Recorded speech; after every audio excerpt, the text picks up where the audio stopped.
Alright guys, so very excited to bring you guys this video. Today we're going to do a razor cut.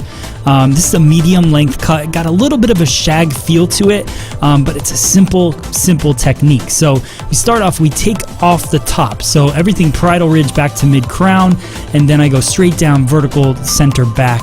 And then I'm using my Donald Scott Twist Razor. So this is a $39 tool available on freesaloneducation.com. So if you want to get one, go on over there. But what I'm doing is I'm bringing everything straight out from that vertical, straight out, and I'm sliding from the mid shaft down to the ends, making sure that I don't cut into the ends. I'm trying to leave the ends preserved. You can always cut the ends later. And then I work my way around the round of the head, using the round of the head as my guide, and I'm pulling everything straight out and just doing that slide cut. So I see my guide from the mid shaft and then I slide down to the ends. What this is creating, and what I love about this cut, is that it's a round shape, so it's following the round of the head. I get nice even layers all the way around.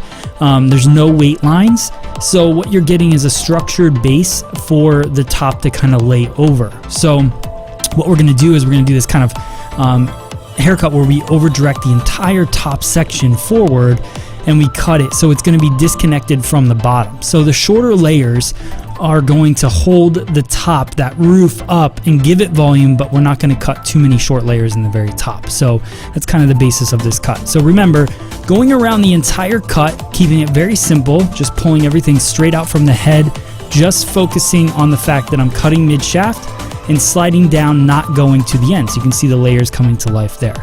Now I let out the top. I take a guide from a piece from the side, just to get an idea of where I want to start. And then I cut that entire top. I cut through it using the Donald Scott Twist Razor, and I just work back and forth. Now I'm working with a heavier stroke because my goal with this is to have a nice light feel to it. And you can see as I push that back, those layers fly over it. So shorter layers in the front, longer layers in the back. I'm going to use Paul Mitchell Neuro Lift. This is a nice lightweight mousse that I put in the hair to give it some volume. And I run that through the hair. So you can see all those layers popping through. This is one of my favorite ways to layer hair because of the fact that it's simple and super effective. Now I use a little bit of Paul Mitchell Neuro Protect. That is a heat protectant, so when I get the hair 80% dry, I spray that in. Then when I get 100% dry, I spray it in and I do my iron work. Using a wand to curl this thing out, I continue that same pattern just all the way across the head, all the way around the round of the head, curling everything off of the face to get my end result. So now that you see my end result, hope you guys like the cut. Check out the bang, all that movement, all the layers. Hope you like it. Thanks for watching.